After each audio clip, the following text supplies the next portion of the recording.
क्या आपको पता है हुजूर सल्लल्लाहु अलैहि वसल्लम ने अपने आखिरी खुतबा में वो चंद अल्फाज क्या कहे थे? आए लोगों, सुनो, मैं शायद अब तुम्हारे बीच ज्यादा वक्त तक नहीं रहूंगा। जो भूखे हैं उन्हें वही खाना खिलाना जो तुम खुद खाना पसंद करते हो। गरीब लोगों को वही कपड़े देना जो तुम खुद पहनना पसंद करते हो।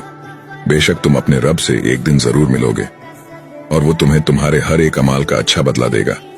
और जो यहाँ मौजूद है वो ये बातें ध्यान से सुने, और जो मौजूद नहीं है वो ये बातें उन तक पहुंचाए। तुम सभी एक आदम की औलाद हो, और तुम में से बेहतरीन शख्स वो है जो अपने रब के बताए हुए रास्ते पर चलेगा। और अपने दिलों से एक दूसरे के लिए किना निकाल दो।